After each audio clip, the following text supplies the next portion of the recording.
ঘুরতে ঘুরতে চলে আসলাম সুন্দরবনের সেই পাঁচগাঙ্গের মুখে, যেখানে দাঁড়িয়ে আছি আমি। আমার সামনে দেখতেছেন অথৈ সদী নদী আর নদী। এখানে কিন্তু জেলেরা ছোট ছোট নৌকা নিয়ে যে যার মতন বসে আছে মাছ ধরার জন্য। দেখুন, আসলে এই প্রাকৃতিক দৃশ্য দেখলে মনটা ভরে যায়। সমুদ্রের মাঝখানে এসে দেখতে হয় যে পাঁচটা গাং কিন্তু একসাথে মিশে গিয়েছে, এক এক দিকে চলে গিয়েছে এই গাংটি, একে অন্যর দিকে।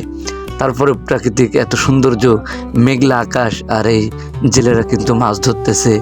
এইভাবে পেতে রেখেছে রোদ্দুরের, কিন্তু মাঝে মাঝে যে রোদ্দুর পড়তেছে, মাঝে মাঝে মেঘলা হচ্ছে।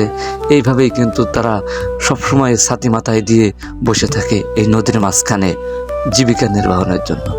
আসলেই এই প্রাকৃতিক সৌন্দর্য একদা অসাধারণ। আমরা ঘুরতে এসেছিলাম, ঘুরতে এসে তাদের কাছে যেয়ে জিজ্ঞেস করলাম যে মাছ কেমন পড়তেছে।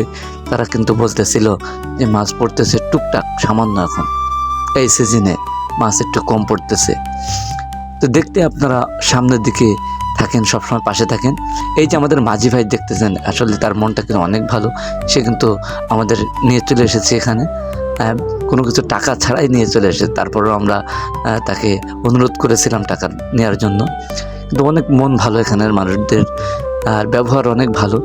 আমরা ঘুরতে ঘুরতে কিন্তু কয়েকজন চলে এসেছি। নৌকায় ওঠার মতন মাত্র 2 জন উঠেছি আমরা, কিন্তু অনেক ভালো লাগছে আমাদের। আপনারা চাইলে কিন্তু সুন্দরবনের এই সুন্দর জায়গায় এসে ঘুরতে পারেন। এই জায়গাটি এক কথায় অসাধারণ একটি জায়গা। আর বিশেষ করে পাঁচগাঙ্গের মুখে দেখার মতন কিছু জায়গা আছে। তাহলে এই নদীর মাঝখানে এসে এই সমস্ত মানুষদের সাথে ঘোরাফেরা করলেই মনটা ভালো লাগে। আপনারা চাইলে আরও ভালো ভালো ভিডিও দেওয়ার চেষ্টা করবেন ইনশাআল্লাহ।